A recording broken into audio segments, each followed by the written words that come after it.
Okay, sorry about that. It seems to keep getting cut off here, and this is becoming a series of videos. But we were just about to look at where the 100,000 comes from. The 100,000 comes from, again, it said the land was originally 240 and the buildings were 360. Add them together and that's 600 in total for land and buildings. And then we revalued it up to 700,000, and that's an increase of 100,000. And that's that increase here. However, when we get rid of the land, we want to know how much of that 100,000 has to do with the land. Well, if we look at it, revalue them at 700,000, of this revalued amount, 270 was the new value for land. So the land went from 240 up to 270. It went up by 30,000. So of that 100,000, the land and buildings went up. Land went up 30,000, the buildings went up 70,000. So since it's the land that we're disposing of, it's the 30,000 from the increase in value of the land that we want to take back out of our revaluation reserve account. We're leaving the other 70,000 in here. That's the first disposal taken care of. The next one then happened, sold for 400,000, the buildings owned. This is a little bit more tricky. It's January the 1st, 2011, so 1st of the 1st, 11, and again it's going to be revenue reserve. And again, all we want to do is these buildings that we got rid of, anytime we put anything on this side of our revaluation reserve account that had to do with those buildings, then we want to take it back out again once we get rid of those buildings and put it into the revenue reserve account.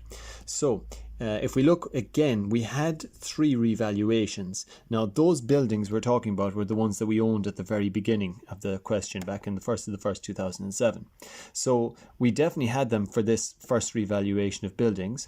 We definitely had them for the second revaluation of buildings in 2010, but we didn't have them for the third revaluation because we sold them first, it says, and then the remaining buildings were revalued. So they didn't go through this third revaluation process. So when we look over here, we can ignore this third revaluation here. We can ignore these figures, and we only have to concentrate on what of these, or how much of these 4 figures belongs to or was attributed to the revaluation of those original buildings.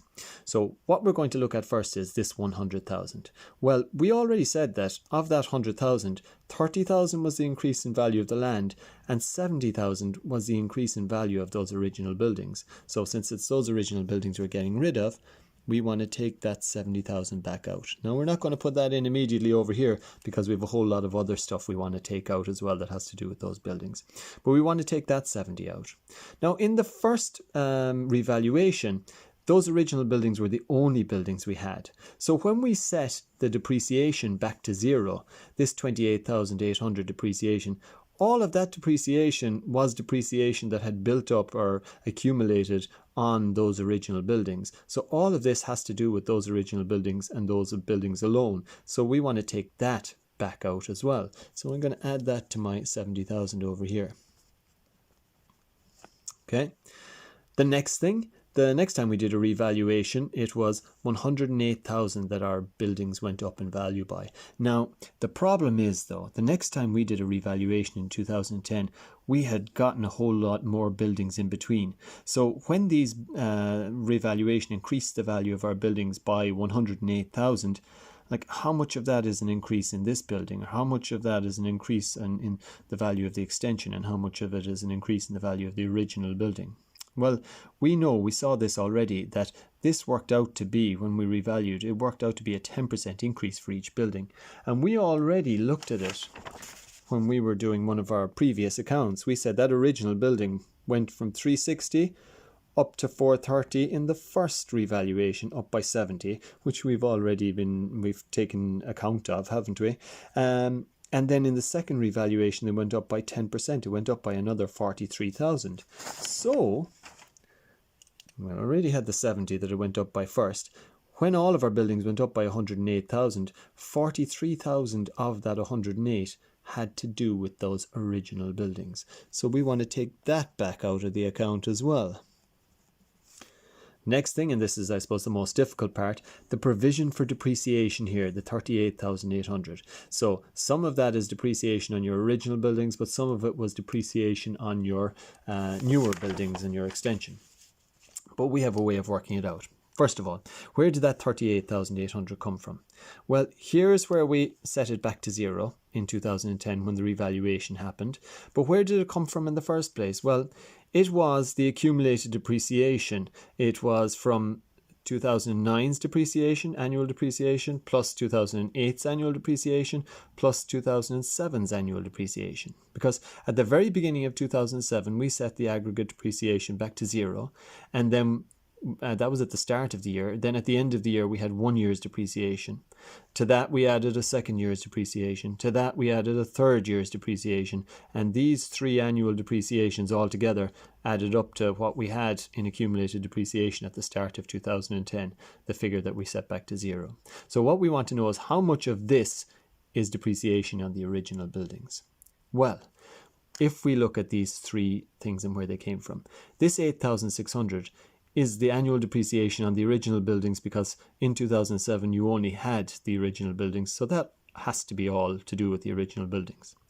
This 8,600, again in 2008, has to be to do with the original buildings, because you still haven't gotten any new buildings since then, and it's still the 2% of whatever it was, 430,000 that they were valued at or costed at that time. So then, though, in 2009, what happened? We purchased new buildings, we built an extension. So then when we were working out our 2% of buildings, it's a much bigger figure than this 8,600 that we were doing previously on the one building we had. And the thing is, though, it's a much bigger figure because you're getting 2% of all those different buildings. But the portion that relates to the original building is still 8,600. 2% of 8,600 or of 430,000 is still 8,600. So this 21,600 contains the 8,600, which was the depreciation for those original buildings in this year of 2009. So again, as part of this total of 38,800, the depreciation which relates to our original buildings is 8,600 plus 8,600 plus another 8,600, which is inside in this figure, which is included in this figure. So it's 3 8,600s. So we want to take those 3 8,600s back out. So 8,600, 8,600, might be short on space here a little bit, 8,600. If I total all of these things now that we want to take away from this side and take out of the revaluation reserve account and put into the revenue reserve account, that total comes to, bear with me, I'm going to pause and total it. That's 167,600 it comes to. I just put it in here, 167,600. So we're taking that out, and then all that's left to do then is to balance this account. And I said already this side is going to always be bigger than this side. So after we've totaled that, we get this total. Put that total over here because they have to have the same totals. Subtract these 2 things from that, and you'll get your balance carried down at the end of the year. And it's going to be 31st of the 12th. 11 is the end of it, isn't it? Balance carried down. And that worked out to be 327,300. And we can just bring it forward here. 1st of the 1st, 12, balance brought down is going to be 327,300.